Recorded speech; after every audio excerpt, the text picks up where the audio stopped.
Anda pastinya mengunci pintu rumah di malam hari dengan satu asumsi dasar kan? Asumsi bahwa kalau sampai ada orang asing yang mendobrak masuk ke zona aman tersebut, Anda punya hak penuh untuk membela diri. Benar, baik secara moral maupun secara hukum, itu adalah insting dan hak yang paling mendasar. Harusnya sih batasnya hitam dan putih ya. Tapi selamat datang di sesi penelusuran mendalam kita kali ini. Misi kita hari ini cukup berat, yaitu mengurai benang kusut dari sebuah kasus hukum yang lagi viral banget. Kasus yang batas antara siapa korban dan siapa pelakunya tuh jadi sangat kabur ya. Tepat sekali. Kita bakal membedah informasi dari sebuah liputan saluran YouTube Next One yang dilaporkan langsung oleh jurnalis Taufik Hidayah dari TV One di Sumatera Utara. Dan laporan ini benar-benar bakal menghancurkan asumsi soal zona aman di rumah Anda tadi. Karena realitanya di lapangan emang seringkali jauh dari asumsi hitam putih itu kan? Iya loh.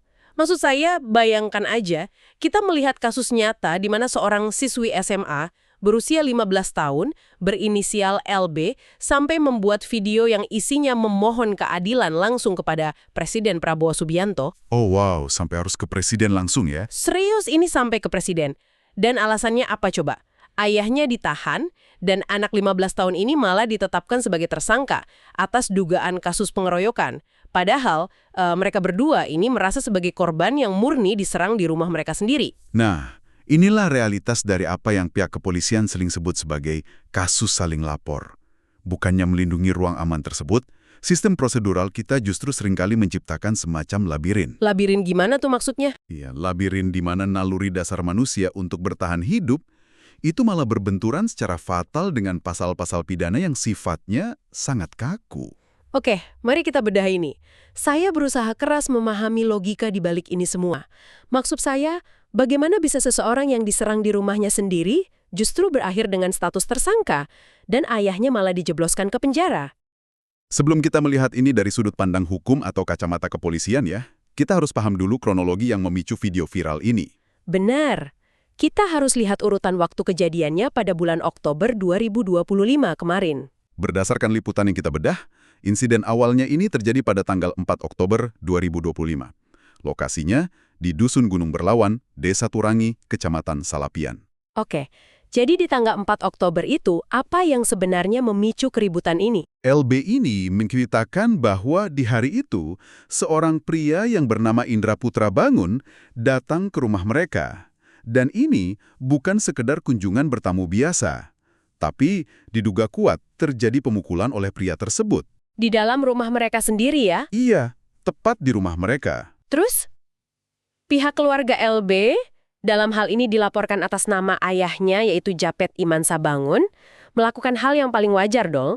Di hari yang sama, tanggal 4 Oktober, mereka langsung melapor ke Polsek Salapian. Harapannya kan pasti sederhana ya, saya diserang, tolong pelakunya diproses. Dan memang, laporan itu diterima. Tapi kemudian keadaan jadi berbalik arah. Benar banget. Yang sangat menarik di sini adalah jeda waktunya. Seminggu kemudian, tepatnya di tanggal 11 Oktober 2025, Indra Putra Bangun ini melakukan pergerakan balasan. Dia melaporkan balik kan? Betul. Dan dia nggak lapor ke Polsek Salapian tempat ayah LB melapor, tapi dia langsung lompat ke Polres Langkat. Tuduhannya nggak main-main, dia menuduh LB dan ayahnya melakukan pengeroyokan. Ini tuh jujur aja, kayak waktu Anda diganggu di sekolah gitu loh. Gimana tuh analoginya? Ya, Anda dipukul sama teman, terus Anda mencoba melawan atau membela diri, tapi pada akhirnya guru BK malah menghukum Anda berdua karena dianggap sama-sama berkelahi. Iya, benar. Dua-duanya disalahkan tanpa melihat siapa yang mulai duluan. Tapi di sini beda level. Hukumannya bukan cuma berdiri di depan kelas.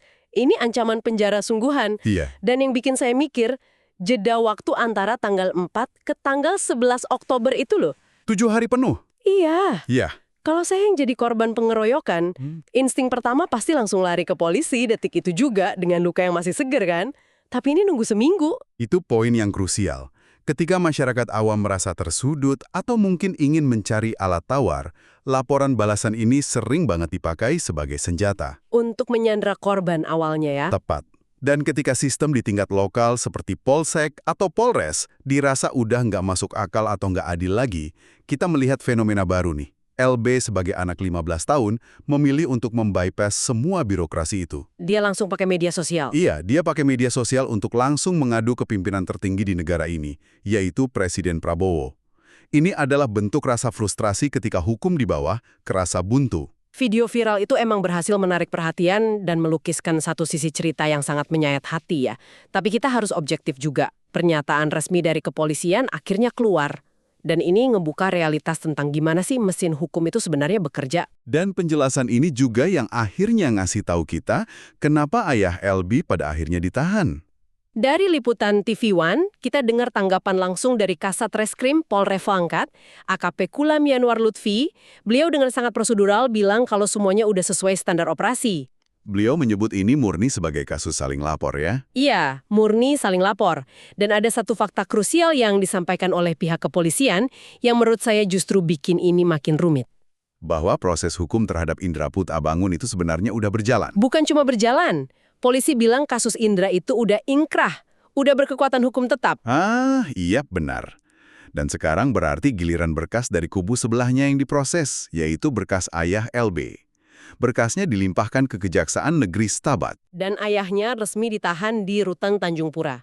Sementara LB juga ditetapkan sebagai tersangka, tapi untungnya dia dapat penangguhan penahanan karena statusnya masih pelajar di bawah umur. Tunggu sebentar. Disinilah ini menjadi sangat menarik buat didiskusikan. Kalau polisi bilang kasus Indra itu udah inkrah. Nah itu dia. Kalau udah inkrah berarti secara logis pengadilan udah mengakui kan kalau Indra ini bersalah dalam insiden tersebut. Secara logika awam iya. Berarti Indra terbukti melakukan serangan atau pelanggaran hukum duluan.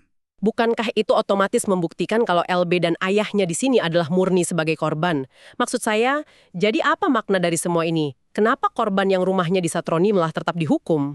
Jika kita kaitkan ini dengan gambaran yang lebih besar tentang gimana sistem peradilan kita bekerja, kita akan ketemu sama yang namanya objektivitas hukum yang kadang bisa sangat kaku. Kaku gimana maksudnya? Nggak bisa lihat konteks. Betul sekali. Dalam kasus saling lapor, mata hukum itu melihat setiap laporan sebagai sebuah peristiwa yang benar-benar terpisah. Dua berkas, dua kejadian.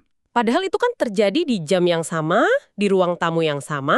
Memang, tapi birokrasi memandangnya beda.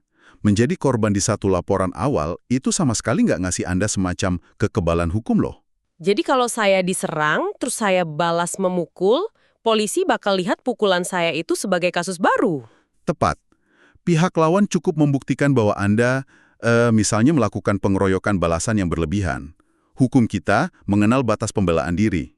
Kalau Anda dua orang dan memukul balik satu orang penyerang, sampai mungkin ada luka parah, di atas kertas itu memenuhi unsur pasal pengeroyokan. Tapi kan ini di rumah mereka sendiri, lagi panik, adrenalin naik, mana sempat mikir, oh pukulan saya ini berlebihan atau enggak di mata hukum. Nah, itu masalah utamanya. Hukum di atas kertas nggak ngukur adrenalin Anda. Begitu ada bukti visum dari pihak lawan, mesin hukum langsung memproses Anda. Kalau udah kayak gini, rasanya sistem hukum formal itu berpotensi menghukum kedua belah pihak secara membabi buta ya. Bukankah harusnya ada mekanisme khusus buat mendamaikan mereka sebelum sampai ke tahap pengadilan atau penjara? Sebenarnya ada, dan kepolisian dalam kasus ini mengklaim bahwa mereka udah mencoba menempuh jalur itu. Yang namanya restoratif justice itu ya? Iya, keadilan restoratif atau mediasi. Polisi menyatakan bahwa mereka udah mengedepankan upaya perdamaian ini. Tapi pada akhirnya nggak pernah tercapai kesepakatan antara pihak keluarga LB dengan pihak Indra Putrabangun. Jujur, kalau saya menempatkan diri di posisi pendengar ya, bayangkan jika Anda merasa murni sebagai korban. Rumah Anda didatangi, keluarga Anda diserang, tentu bakal sangat berat dan susah banget untuk mau duduk berdamai dan bersalaman sama orang yang nyerang Anda. Apalagi kalau tujuannya sekedar buat menghindari tuntutan balik dari pelakunya. Itu kan berat di harga diri. Benar.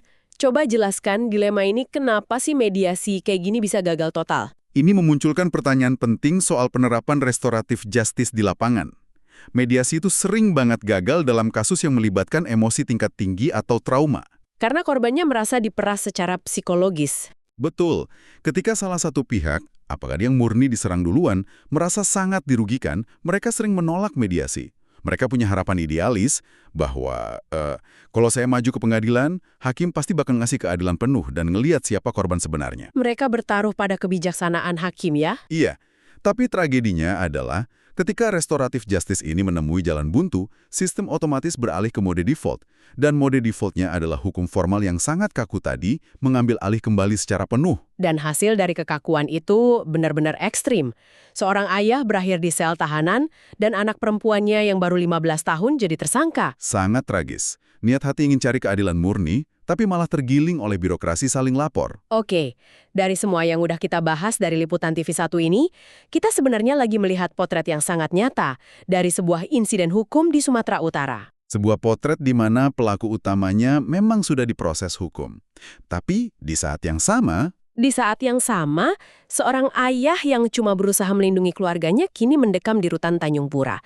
Dan seorang anak di bawah umur merasa begitu putus asa sampai dia harus memohon kepada presiden karena terjebak dalam status tersangka. kasus ini adalah contoh yang sangat sempurna buat nunjukin ke kita betapa rumit dan berbahayanya konsep saling lapor di negara kita. Pasti ada pendengar yang mikir, ini kan cuma kejadian di daerah lain, kenapa saya harus peduli? Ya, Anda harus peduli. Kenapa? Karena kasus ini membuktikan satu hal yang menakutkan. Bahwa hal ini bisa terjadi pada siapa aja kan? Iya, naluri alami kita untuk membela diri atau membela keluarga pas diserang, itu ternyata bisa dengan sangat mudah berbalik menjadi tuduhan pidana. Sebelum kita tutup sesi diskusi hari ini, ada satu pemikiran mendalam yang pengen saya tinggalkan untuk Anda renungkan. Silahkan. Coba bayangkan ini. Jika sistem hukum kita malah membuat seorang siswi berusia 15 tahun merasa harus mengemis keadilan di media sosial kepada presiden hanya karena undang-undang prosedural memperlakukan respon bertahannya sebagai kejahatan yang setara dengan penyerangnya. Pertanyaannya adalah, apakah sistem peradilan kita saat ini benar-benar memberikan keadilan? Atau sistem ini sekedar menjalankan prosedur secara buta tanpa melihat konteks manusianya? Bayangkan aja apa yang bakal Anda lakukan nanti malam kalau ternyata usaha Anda membela rumah Anda sendiri justru bisa membuat Anda berakhir di balik jeruji besi. Terima kasih udah mengikuti sesi bedah kasus kita. Sampai jumpa!